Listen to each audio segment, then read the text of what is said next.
Ajit Tiwari sir. Ajit Tiwari जी आ चुके हैं, लेकिन काफी दिन के बाद आए हैं। गैर हाजरियां लगी हैं आपकी।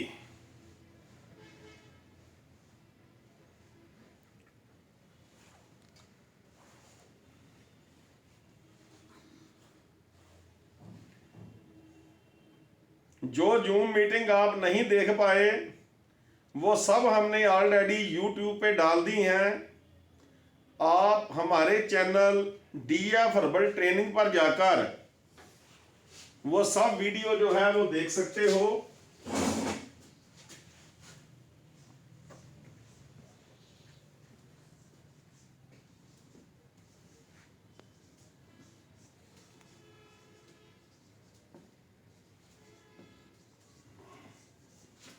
DF herbal training channel YouTube पे ड्रीम फ्रीडम का अपना चैनल है।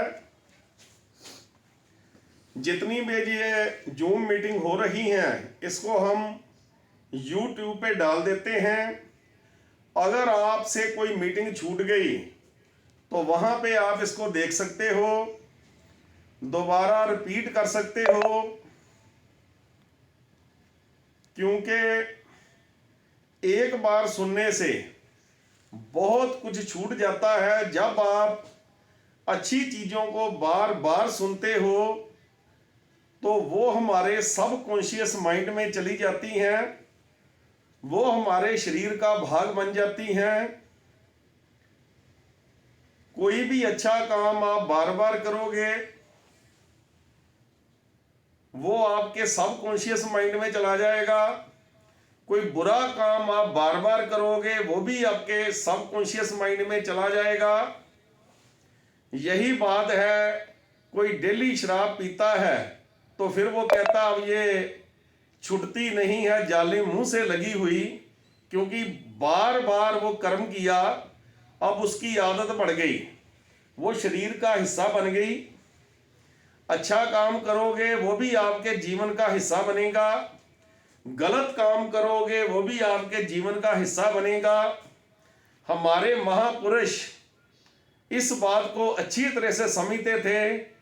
बहुत बड़े वो मनोचिकित्सक थे, मनोविज्ञानी थे। इसीलिए उन्होंने भगवान के नाम का रटन करने के लिए हमको बोला, राम राम का जपन करो, रटन करो, वाहिगुरु वाहिगुरु का रटन करो। क्योंकि जिस चीज को हम बार बार याद करेंगे वही हमारे पास आनी शुरू हो जाएगी। जिस चीज को हम याद करेंगे वही हमारे पास आएगी। सोम कौर जी। सोम कौर हमारी बहन जो कभी मीटिंग नहीं छोड़ते वो भी आ चुके हैं। इस मीटिंग को कभी मिस ना किया करो। जो ज्ञान आपको बहुत सी ढेर सारी किताबें पढ़ के मिलेगा वो यहाँ 40 मिनट की ट्रेनिंग में आपको मिल जाएगा। अपना काम आप करते रहो, साथ में ये जूम मीटिंग आप सुनते रहो। मोबाइल आपकी जेब में है, डाटा आपके पास होता है। कितने लोग आगे? 4 2 2 या 12।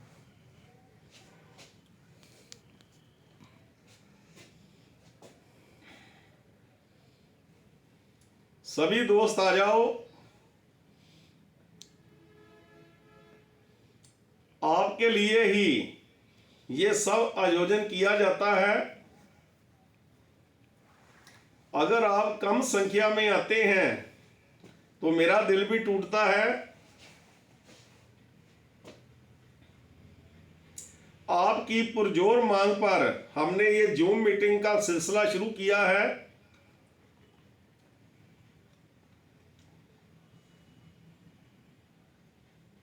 अपने शेड्यूल को ऐसे आप बनाएं कि ये जो 4 बजे की मीटिंग है ये आप जरूर अटेंड करें।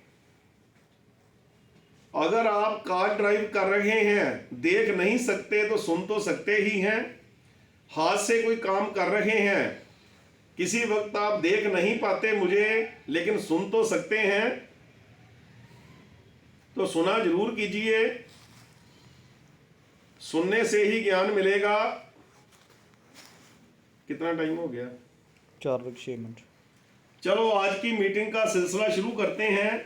जितने भी हमारे परिवार के सदस्य आ चुके हैं उन्हीं से हम सिलसिला शुरू करते हैं। 29 पॉइंट हम डिस्कस कर चुके हैं। आज हम 30वां पॉइंट डिस्कस करने जा रहे हैं। जब आप लोगों के पास जाओगे प्लान समझाने के लिए तो लोग आप पर सवालों की बौछार करेंगे। 30वां सवाल कौन सा आएगा, क्योंकि यही सवाल आने वाले हैं। 99% यही आएंगे जो मैं आपको बता रहा हूं। कोई इनसे बाहर का आ जाए तो अलग बात है, आते यही है सवाल। मैंने पहले भी बहुत सी कंपनियां ट्राई की हैं। आप तो मेरे को आप प्लान समझाना आ रहे हो। मैंने तो पहले ही ना बहुत सी कंपनियां ट्राई की हैं, लेकिन मेरे को सफलता नहीं मिली। मैं ट्राई कर चुका हूं, अब क्या करूं? ट्राई तो मैंने कर लिया। तो आपने उसको क्या बोलना है, वही फील्ड फैक्ट फाउंड वाला फार्मूला कि आप सही बोल रहे हो। आज इंडिया में बहुत से ऐसे लोग हैं जो बहुत सी कंपनियां कर चुके हैं और कंपनियां कर कर के नेगेटिव हो चुके हैं। लेकिन बात ऐसी है, मैं भी पहले ऐसे ही सोचता था, लेकिन जब मैंने ड्रीम फ्रीडम ज्वाइन किया, मैंने ट्रेनिंगें ली, लोगों को देखा, तो मेरे को पता चला कि कंपनी में काम करने से पैसे आते हैं, ट्राई करने से पैसे नहीं आते। क्योंकि होता क्या है, कंपनी में कोई बंदा ज्वाइन करता है, 2 4 10 लोगों को समझाने जाता है, समझाना आता नहीं है, जूम मीटिंग अटेंड करनी नहीं है, मीटिंग में जाना नहीं है, सेमिनार में जाना नहीं है, यूट्यूब पे जाकर के इधर उधर की वीडियो देखनी है, गाने सुनने हैं, बहुत से नाटक देखने हैं, लेकिन जो ज्ञानवर्धक वीडियो ड्रीम फ्रीडम में डाल रखी हैं वो कभी देखनी नहीं है। जब ट्रेनिंग नहीं होगी, जब सीखेंगे नहीं तो काम कैसे करेंगे? ज्यादातर लोगों का यही है, काम सीखना नहीं है, बिना सीखे काम करना है। तो वो कंपनी तो ज्वाइन करते हैं, कभी ये कंपनी ज्वाइन कर ली, कभी वो कर ली, कभी वो कर ली, काम किसी में नहीं करना। ज्वाइन करने से सफलता नहीं मिलती। आप देख लो, IAS PCS के जब एग्जाम होते हैं तो लाखों लड़के जो है ना वो फार्म खरीदते हैं और फार्म उसके भरते हैं, लेकिन तैयारी कितने करते हैं? चंद लोग तैयारी करते हैं, वही उनमें सफल होते हैं। परीक्षा देने वाले लाखों होते हैं, लेकिन सफल कितने होते हैं? वही 50 60 70 लोग, इतने ही सफल होते हैं। लाखों लोग सफल नहीं होते, वही सफल होते हैं जिन्होंने पूरी तैयारी की होती है। तो बहुत से लोग ऐसे होते हैं, चलो ट्राई कर लेते हैं, क्या फर्क पड़ता है, 2 4 500 का फार्म होगा, भर देते हैं, प्रोस्पेक्ट ले आते हैं, भर देते हैं, ट्राई कर लेते हैं। ज्यादातर लोग परीक्षा देने वाले नहीं होते, ट्राई करने वाले होते हैं। तो ट्राई करने वालों को कभी सफलता नहीं मिलती। किनको सफलता मिलेगी? जो पूरी तैयारी के साथ जाएगा और जो रात दिन एक करेगा उसको सफलता मिलेगी। ट्राई करने वालों को सफलता नहीं मिलेगी। 2 महीने ये कंपनी कर ली, 3 महीने वो कंपनी कर ली, 20 दिन वो कंपनी कर ली, फिर लोगों को बताता फिरता है कि मैंने तो 50 कंपनियां की आज तक, मैंने तो 20 कंपनियां की, मैंने तो इतनी कंपनियां की, हैं? मन में अहंकार बहुत है कि मैंने बहुत कंपनियां की। हुआ क्या? कुछ भी नहीं। तू ट्राई करता रहा, बस काम तो किया ही नहीं। अब उन कंपनियों में देखो, बहुत से लोग आपको जो हैं वो कामयाब मिलेंगे, अगर वो लोग लाखों रुपया कमा रहे हैं तो आप क्यों नहीं कमा पाए? क्योंकि आपने सिर्फ ट्राई किया। लेकिन ये बातें आपने उस बंदे को नहीं बोलनी। ये तो मैं साथ में आपसे बातें करने लगता हूं, उस बंदे को आपने क्या बोलना है कि आप बिल्कुल सही बोल रहे हो, आप बहुत सी कंपनियां ट्राई कर चुके हो, लेकिन सर मैंने ये पाया है, जब मैंने अनुभव किया तो मैंने ये पाया कि ट्राई करने से पैसे नहीं आते, काम करने से पैसे आते हैं। और पैसा कमाने के लिए सीखना बहुत जरूरी है। अगर सीख कर काम करेंगे तो सफलता है, बिना सीखे ट्राई करते रहेंगे तो कुछ नहीं मिलेगा। तो ध्यान पूर्वक आप उसके सवाल का जवाब देंगे तो वो बंदा आपसे रिलेट करेगा। आगे चलते हैं।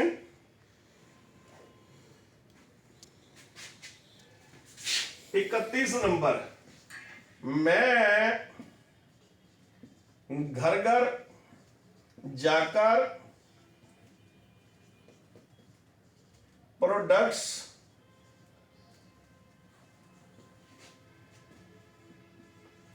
बेच नहीं सकता।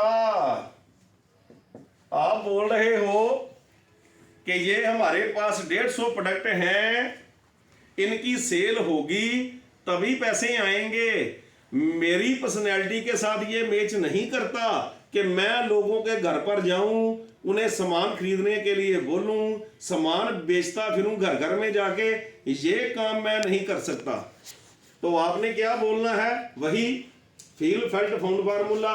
सर आप बिल्कुल सही बोल रहे हो। जब मैंने ड्रीम फ्रीडम की थी तो मैं भी यही समझता था कि मेरे को सामान बेचना पड़ेगा, लेकिन जब मैंने ट्रेनिंग ली, मैंने अच्छी तरह से समझा, तो मैंने पाया कि ये प्रोडक्ट बेचने का बिजनेस नहीं है। यहां आपने बेचना नहीं है, आपने खुद कंज्यूमर बनना है। आपने खुद प्रोडक्ट जो है वो यूज करने हैं और लोगों को यूज करवाने हैं, उनको आपने ज्वाइन करवाना है। ड्रीम फ्रीडम के साथ अपना ग्रुप बनाना है, वो भी आगे अपना ग्रुप बनाएंगे, सब मिलकर के काम करेंगे, बड़ा ग्रुप बन जाएगा। अपने घर में ला करके हमने प्रोडक्ट यूज करने हैं, लाखों करोड़ों की सेल होगी तो लाखों करोड़ों रुपया जो बचेगा वो बांटा जाएगा और उसमें से हमारा हिस्सा जो है वो हमें मिलना शुरू हो जाएगा। किसी घर में जाके आपने प्रोडक्ट सेल नहीं करने हैं, ये प्रोडक्ट सेल करने का बिजनेस नहीं है। आपने सिर्फ अपने घर में प्रोडक्ट यूज करने हैं और अपना ग्रुप बनाना है। जब ग्रुप बन जाएगा तो पूरा ग्रुप जो है वो भी आगे लोगों को ज्वाइन करवाएगा, सामान जो है करोड़ों का सेल होगा और करोड़ों का सेल होगा तो करोड़ों रुपया बचेगा और वो हम सब में बांटा जाएगा। तो ये प्रोडक्ट सेल करने का बिजनेस जो है ये बिल्कुल नहीं है। आगे चलते हैं। 32 नंबर, मेरे से ये भी प्रश्न बहुत लोगों ने पूछा, जब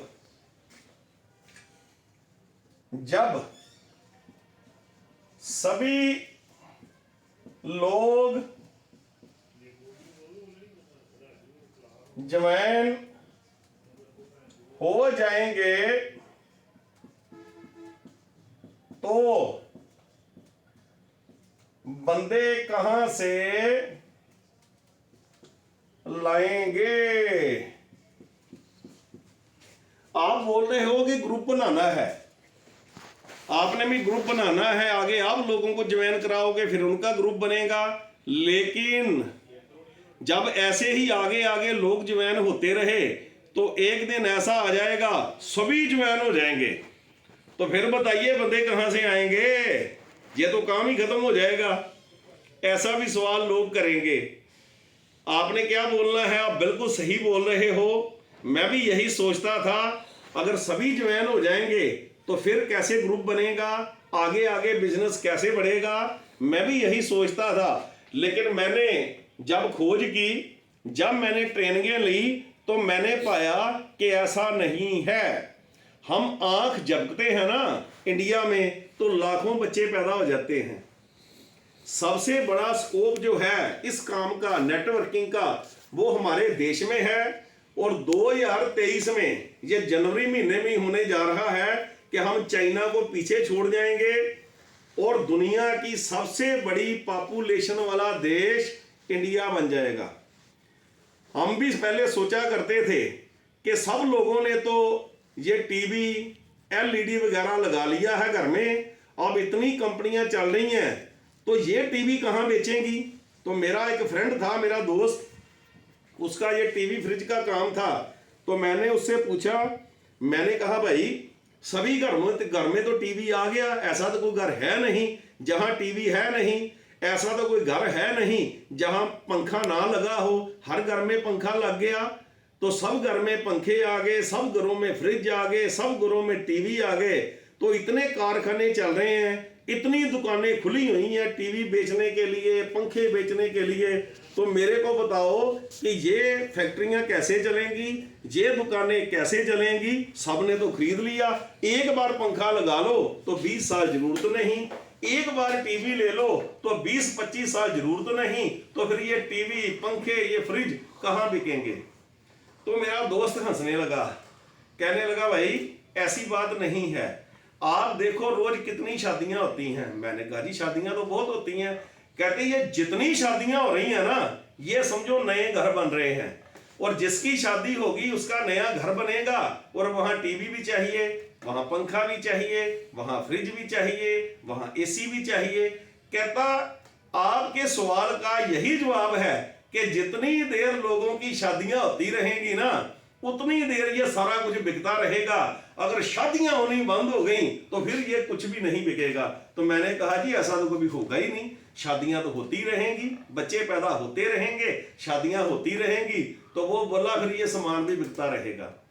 तो आप भी ये सवाल आप भी ये जवाब दे सकते हो कि जितनी देर इंडिया में लोगों की शादियां होती रहेंगी ना, बंदों की कमी कभी आने वाली नहीं है।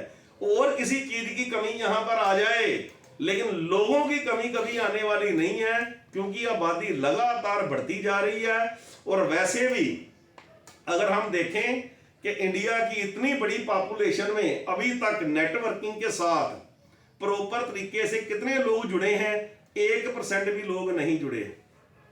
99% अभी ऐसे ही बैठे हैं, उनके पास आपने पहुंचना है। बहुत बड़ी अपॉर्चुनिटी है आपके पास, वो उड़ीक कर रहे हैं आपकी। आप उनके पास जाइए, अपना नेटवर्क बनाइए, क्योंकि जिंदगी में जिसने आगे बढ़ना है उसे नेटवर्क तो बनाना ही पड़ेगा। अपना ग्रुप बनाइए, लोग आपकी उड़ीक कर रहे हैं, और यकीन मानिए कि लोगों की कमी कभी आने वाली नहीं है इंडिया में। और किसी चीज की कमी आ जाए, लेकिन लोगों की कमी कभी होने वाली नहीं। आगे चलते हैं। 33 नंबर, आयुर्वैदिक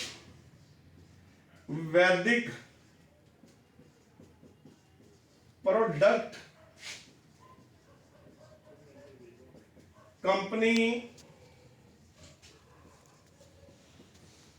कैसे बेच सकती है।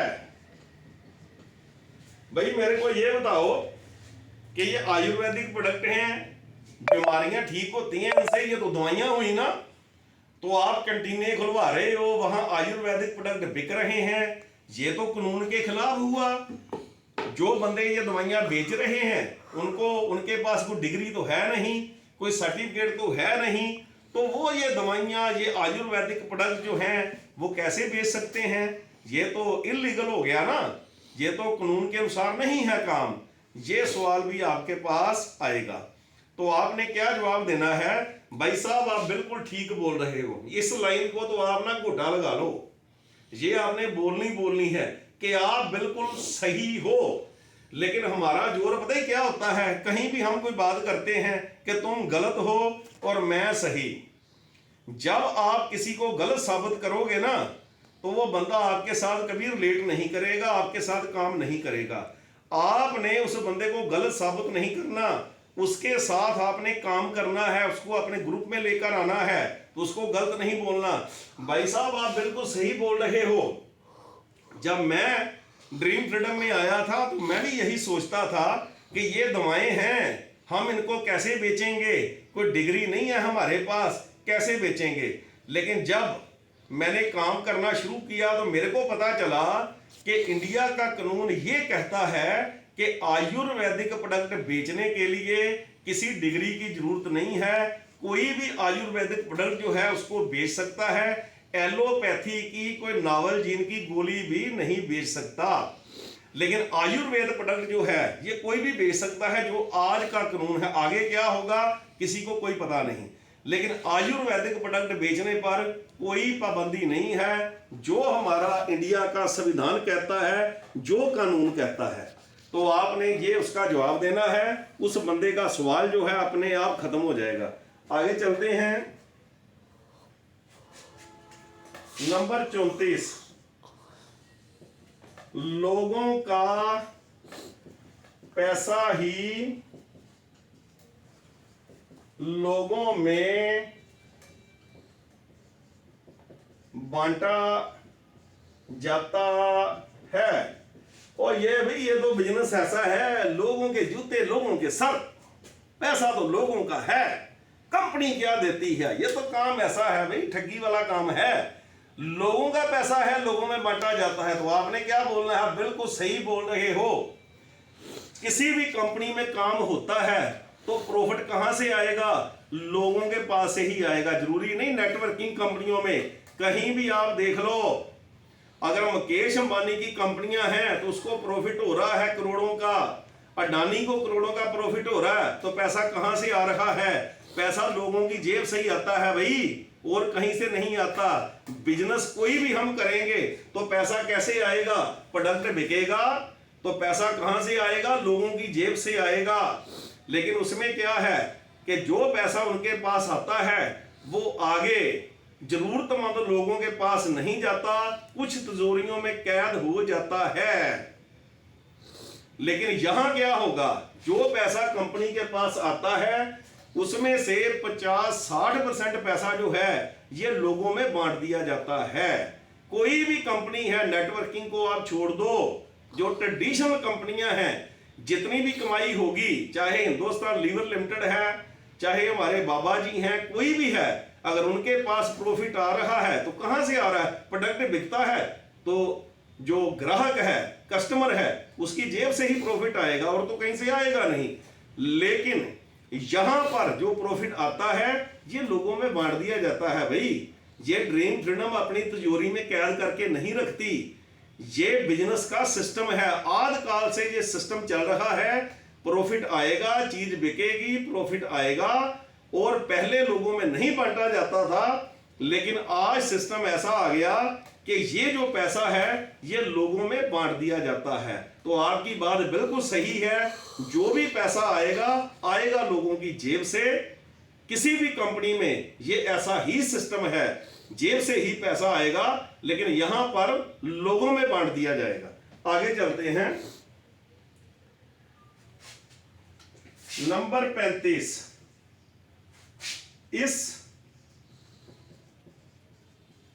सिस्टम में रिश्ते खराब हो जाते हैं। मैंने देखा है बहुत लोग ऐसी कंपनियां करते हैं, लेकिन ना लोगों के रिश्ते खराब हो जाते हैं, ये मैंने देखा है। इसलिए मेरा ना मन नहीं करता ऐसा काम करने को। हमने रिश्ते खराब नहीं करने, ये बोलेंगे। तो आपने क्या बोलना है, आप बिल्कुल सही बोल रहे हो जी, वाकई रिश्ते खराब होते हैं। लेकिन मैंने देखा है कि प्रोडक्ट बेस्ड जो कंपनी होती है वहां कोई रिश्ता खराब नहीं होता। रिश्ते कहां खराब होंगे, जहां पे मनी सर्कुलेशन होगी। आप लोगों की इन्वेस्टमेंट कराओगे, यहां 50,000 लगा दो, यहां लाख लगा दो, कुछ नहीं करना पड़ेगा, बस पैसे लगा दो और पैसा आना शुरू हो जाएगा। लोगों को फंसाओ, 2-4 लोगों पहले खुद फंसो, फिर 2-4 लोगों को फंसाओ, और साथ में वो लोग ये भी बोलेंगे कि हमारी कोई गारंटी नहीं है। वो कंपनियां लिख के भी देंगी आपको, कागज बना के देंगी कि ये देखो हम ना आपको सरकारी कागज पे हम बनाकर देंगे कि हमने पैसा लिया है, पक्का काम करके देंगे। लेकिन वो पैसा जो है 2-4-6 महीने में डूब जाएगा। और आप जिस रिश्तेदार से पैसा लेकर आओगे वो बाद में क्या बोलेगा, वो बोलेगा मैंने तो तेरे को पैसा दिया है, कंपनी को पैसा नहीं दिया, वो ऐसा बोलेगा। तो इसमें क्या होगा, रिश्ते खराब होंगे जब हम लोगों का पैसा लगाएंगे। लेकिन ये जो सिस्टम है प्रोडक्ट बेस, जहां हमने किसी का कोई पैसा नहीं लगाना, अगर हमने ज्वाइनिंग करानी है, 1250 का सामान लेना है, अगर उसने 1250 दिया तो हाथ के हाथ उसको 1250 का सामान मिल गया, तो रिश्ते कैसे खराब होंगे। और ज्वाइनिंग के बाद अगर वो 1 हल्दी के पैसे देगा तो 2 हल्दी के पैकेट उसको मिलेंगे, 1 चाय पत्ती के पैसे देगा तो 2 चाय पत्ती उसको मिलेंगी, एक के साथ एक फ्री मिलना शुरू हो जाएगा। यहां पे रिश्ते खराब नहीं होंगे, यहां पे तो रिश्तों में निखार आएगा। आप लोगों को ज्वाइन कराओगे, आपके रिश्ते में किसी की बवासीर ठीक हो जाएगी, किसी की हार्ट की प्रॉब्लम खत्म हो जाएगी, किसी का लकोरिया ठीक हो जाएगा, किसी के आधे सर की पेन खत्म हो जाएगी, किसी के घुटनों की पेन खत्म हो जाएगी। तो आप ऐसा परोपकार करोगे, लोगों को अच्छे प्रोडक्ट प्रोवाइड कराओगे, तो रिश्ते खराब नहीं होंगे, आपके रिश्ते और भी मजबूत हो जाएंगे। कितना टाइम हो गया जी? 4:27 4:27 13 मिनट रह गए। हाँ दोस्तों, ये था हमने जो शुरू किया था ऑब्जेक्शन हैंडलिंग। जो सवाल आते हैं, जो सवाल लोगों ने मेरे पर किए और मैं उनको नोट करता रहा, और वही सवाल मैंने आपको बता दिए कि ये आपके पास भी आने वाले हैं। और आपने इसी तरीके से मुस्कुरा करके, ये नहीं करना कि किसी ने सवाल आपसे किया और आपने ना गुस्सा कर दिया कि ये कौन होता है मेरे को सवाल करने वाला। ओ भैया, जो सवाल करेगा ना वही काम करेगा। आपने उसके सवाल का सही से जवाब देना है, तभी वो बंदा आपके साथ काम करेगा। दोस्तों, अगर आपने कामयाब होना है, क्योंकि हम रोज मीटिंग ऐसे ही करते हैं, पहले हम 30 मिनट की आपको ट्रेनिंग देते हैं, उसके बाद 10 मिनट जो हमारे होते हैं, 8 मिनट वो मोटिवेशन के लिए होते हैं, क्योंकि मोटिवेशन बहुत जरूरी है। और एक बात मैं आपको बता दूं, ये नेटवर्किंग का बिजनेस सीख कर तो होता ही है, लेकिन मोटिवेशन भी बहुत जरूरी है। अगर मोटिवेशन नहीं मिलेगी तो बंदा कामयाब नहीं होगा। इसीलिए मैं कुछ टाइम आपका मोटिवेशन के लिए लगाता हूं। तो दोस्तों, कामयाब होना है तो क्या करना पड़ेगा? बहाने खत्म करने पड़ेंगे। हर बंदे के पास बहाने हैं। मैं तो काम करना चाहती हूं, लेकिन मेरा मर्द मेरे को घर से बाहर नहीं जाने देता, मैं कैसे कामयाब हूं? मेरे तो घुटने खराब हैं, मेरे से चला नहीं जाता, मैं कैसे कामयाब हूं? मेरी तो ना रीढ़ की हड्डी में दर्द रहती है, मैं कैसे कामयाब हूं? मैं ना अनपढ़ हूं, मैं पढ़ा लिखा हूं नहीं, तो मैं कैसे कामयाब हूं? मेरी उम्र ज्यादा होगी। अब तो देखो ना, ये जो काम है ना, ये भागने वाले लोगों का है, जो भाग भाग के काम करेंगे। लेकिन मेरी तो उम्र ज्यादा होगी, अब तो मैं बूढ़ा हो गया, तो मैं कैसे काम करूं? मैं तो स्टूडेंट हूं, मैं कैसे काम करूं? मैं तो अभी पढ़ाई लिखाई में लगा हूं, मेरे पास तो टाइम नहीं है, मैं कैसे काम करूं? बहुत लंबी लिस्ट। और जितनी देर ये लिस्ट बहानों की रहेगी, कुछ काम नहीं होगा। करना क्या है? ये सभी बहाने, ये तो मैंने कुछ ही बताए ना, सैकड़ों की गिनती में ऐसे बहाने लोगों के पास हैं। इन सब को लिख लो, एक पेज पर लिख लो, और उसको क्या करना है? जमीन को खोद के उस जो कागज है उसको नीचे दबा करके उसकी कब्र बना देनी है। तो वो कब्र क्या होगी? वो आपके बहानों की कब्र होगी कि ये मैंने कागज को दबा दिया, इसकी कब्र बना दी, अब ये बहाने मैं जिंदगी में नहीं लगाऊंगा, मेरा मूड नहीं है काम करने का। ये मूड क्या होता है भाई? मूड कुछ नहीं होता। अगर कामयाब होना है तो होना है। जो लोग कहते हैं कि मेरे घुटने काम नहीं कर रहे, मेरी तो रीढ़ की हड्डी में पेन रहती है, मैं कामयाब कैसे हूं? तो आपको देखना चाहिए, YouTube पे बहुत सी वीडियो पड़ी हुई हैं, आप सर्च कर लो। ऑस्ट्रेलिया का डिक, जब वो पैदा हुआ तो उसके ना तो टांगे थी, ना ये दोनों बाजू थे, ना बाजू थे और ना टांगे थी, कुछ भी नहीं। जब वो पैदा हुआ तो माँ बाप को बहुत निराशा हुई, बच्चे की परवरिश बहुत मुश्किल थी। तो माँ बाप ने क्या करा, ऑस्ट्रेलिया में एक लॉ है कि अगर बच्चा जो है माँ बाप पे बोझ है, उसको गंभीर बीमारी है, तो अदालत की इजाजत से उसको जहर का टीका लगा दिया जाता है, उसकी जो है मौत हो जाती है। ये वहां का कानून है। तो उन्होंने भी अदालत में एप्लीकेशन दी कि ये बच्चा जन्म से ही ऐसा है, हमारे ऊपर ये बोझ है, हम इसको पाल नहीं सकते, तो इसको जो है मृत्यु दे देनी चाहिए, ये इजाजत हमको दी जाए। तो जज ने देखा तो उसने डॉक्टरों का पैनल बनाया कि बच्चे की जांच की जाए। बच्चे की जांच की गई तो डॉक्टरों ने बताया कि बच्चे को कोई गंभीर बीमारी नहीं है। हाँ, इसकी टांगे नहीं है, इसके बाजू नहीं है, मछली के पंखों की तरह यहाँ पर छोटे छोटे पंख से लगे हुए हैं, तो ये बच्चे को बीमारी नहीं है, ये जिंदा रह सकता है, इसको मृत्यु दंड जो है, मौत जो है वो नहीं देनी चाहिए। तो जज ने कहा कि हम इसको मृत्यु नहीं देंगे। तो मजबूरी में माँ बाप को उस बच्चे को पालना पड़ा। जब वो बच्चा बड़ा हुआ तो उसको ये सब बातों का पता चला। अगर उसकी सोच नेगेटिव होती तो वो क्या करता, अपने माँ बाप से नफरत करता कि मेरे माँ बाप ने मेरे को मृत्यु देने की कोशिश की, लेकिन उस बच्चे की सोच पॉजिटिव थी, नेगेटिव नहीं थी। उसने क्या सोचा, उसने कहा मेरे माँ बाप ने ये सोचा कि ये बच्चा हम पर बोझ है, मैं कुछ ऐसा करूंगा कि मेरे बाप प्राउड फील करेंगे कि हम निक के माई बाप हैं, निक के माँ बाप हैं, मेरे पे गर्व करेंगे, मैं ऐसी जिंदगी अपनी बनाऊंगा। आप सर्च करके देखो यूट्यूब पे जाकर, वो बंदा जिसके टांगे नहीं है, जिसके दोनों बाजू नहीं है, वो पानी में तैरता है। मेरे को तैरना नहीं आता, दोनों मेरे हाथ भी हैं, मेरे पांव भी हैं, मेरे को तैरना नहीं आता। वो बंदा पानी में तैरता है, वो बंदा कार ड्राइव करता है, वो बंदा खाना बनाता है, खूबसूरत उसकी बीवी है, उसके बच्चे हैं, और वो मोटिवेशनल स्पीकर है। जब वो स्टेज पे बोलता है ना, तो हजारों डॉलर की टिकट लेकर लोग उसको सुनने आते हैं। करोड़पति है वो बंदा, करोड़पति। टांगे नहीं हैं, बाजू नहीं है, वो भी बहाना लगा सकता था कि मेरी तो टांगे नहीं है, मेरी तो बाजू नहीं है, मैं क्या करूं। लेकिन उसने बहाना नहीं लगाया। जिसके पास बहाने नहीं है, सफलता चल के उसके पास आती है।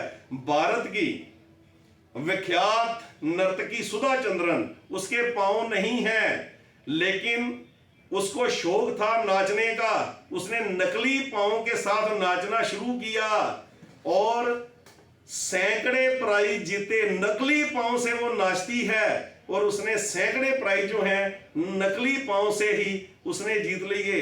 वुल्मा रुडोल्फ बचपन में ही उसको जो था पोलियो हो गया, ये दोनों टांगे उसकी बेकार होगी। डॉक्टरों ने उसका चेकअप किया और बोले कि ये पूरी जिंदगी चल नहीं पाएगी, इसकी टांगे बेकार हो गई। लेकिन उसकी मां ने बोला कि नहीं बेटा, ऐसा कुछ नहीं है, ये डॉक्टर झूठ बोलते हैं, तू चलेगी भी और तू भागेगी भी। उसका सपना था ओलंपिक में मेडल जीतना। अपने सपने के लिए उसने जीतना शुरू किया। और वो लड़की वुल्मा रुडोल्फ, जिसकी दोनों टांगे बेकार थी, उसने ओलंपिक में 5 स्वर्ण मेडल जीते। सोच कर देखो, जो चल भी नहीं पाता, जिसको डॉक्टर ने बोल दिया कि ये जिंदगी में एक कदम भी नहीं चलेगा, वो ओलंपिक में जहां पे पूरी दुनिया से धावक आते हैं, उनके साथ उसने मुकाबला करके 5 गोल्ड मेडल जीत लिए। और हम कहते हैं हमारी टांगें दर्द होती हैं, मेरे घुटने काम नहीं करते। ये बहाने हैं, छोड़ने पड़ेंगे, हमको छोड़ने पड़ेंगे। अमेरिका का राष्ट्रपति रूजवेल्ट, ये कमर से नीचे उसका शरीर जो था ना, मुर्दा था, मुर्दा, आधे शरीर वाला बंदा। अमेरिका का राष्ट्रपति बन गया, व्हील चेयर पर बैठकर काम करता था वो, व्हील चेयर पर बैठकर। और अमेरिका का राष्ट्रपति इतना पावरफुल होता है, उसके पास एक ब्रीफ केस होता है, एक बटन दबा देना तो परमाणु मिसाइलें चल जाएंगी, पूरी पृथ्वी खत्म हो जाएगी। उसके पास इतनी पावर, 2 बार अमेरिका का राष्ट्रपति बना, क्योंकि उनके कानून के मुताबिक 2 बार से ज्यादा कोई राष्ट्रपति नहीं बन सकता।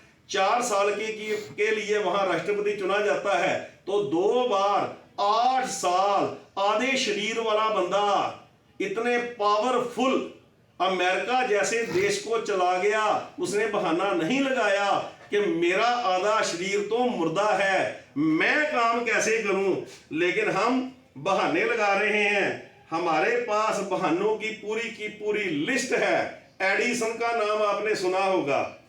एडिसन जब बच्चा था तो टीचर ने बोला कि तू मंदबुद्धि है, तू जिंदगी में कभी पढ़ नहीं पाएगा।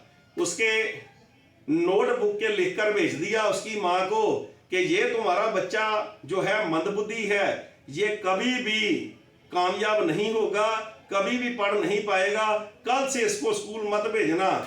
एडिसन ने पूछा माँ से कि टीचर ने क्या लिखा, तो माँ की आंखों में आंसू थे।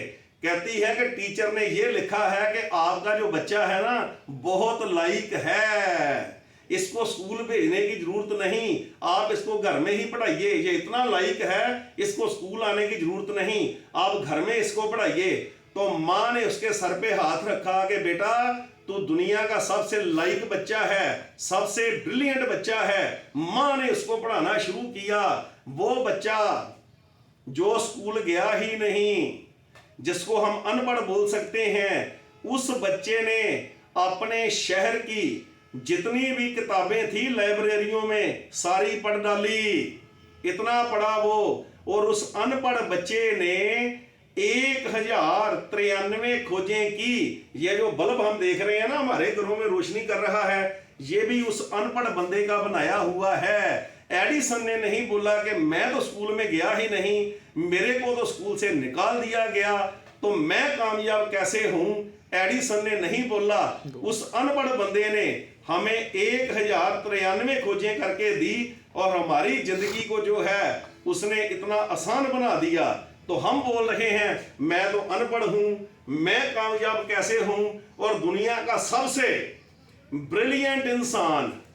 क्योंकि हम अपने दिमाग का कितना इस्तेमाल करते हैं। एक नॉर्मल इंसान अपने दिमाग का सिर्फ 8%, 7-8% इस्तेमाल करता है, बाकी उसका दिमाग जो है बेकार चला जाता है, कब्र में चला जाता है, चिता की आग में चला जाता है। दुनिया का ब्रिलियंट इंसान जो होता है ना, जो बहुत लायक है, वो कितना इस्तेमाल करता है, 12-13%। और जो दुनिया का सबसे ब्रिलियंट इंसान माना जाता है, जिसने अपने दिमाग का बहुत इस्तेमाल किया, वो है अल्बर्ट आइंस्टाइन, जिसने एटॉमिक एनर्जी की खोज की, एटम बम की खोज की, जिसने बहुत बड़ी बड़ी उसने खोजें की। उसको आज तक का दुनिया का सबसे दिमागी बंदा माना जाता है। और उसका दिमाग जब वो मर गया तो वैज्ञानिकों ने निकाल के रख लिया और आज भी उस पर शोध चल रही है। वो आज भी वैज्ञानिकों के पास उसका दिमाग पड़ा हुआ है। और आप जानकर हैरान हो जाओगे कि इतना लायक बंदा 8-10 साल तक वो बोलना भी नहीं जानता था। माँ बाप कहते थे, आस पड़ोस वाले कहते थे, ये बच्चा तो बहुत लेजी है, 8-10 साल का हो गया, लेकिन ये तो बोलता भी नहीं, ये जिंदगी में कुछ नहीं कर पाएगा। लेकिन वही बच्चा आज दुनिया का सबसे दिमागी माना जाता है। और उसने भी अपने दिमाग की कितनी इस्तेमाल किया, वैज्ञानिकों ने देखा सिर्फ 16%। बहुत बड़ी शक्ति है हमारे पास ये दिमाग।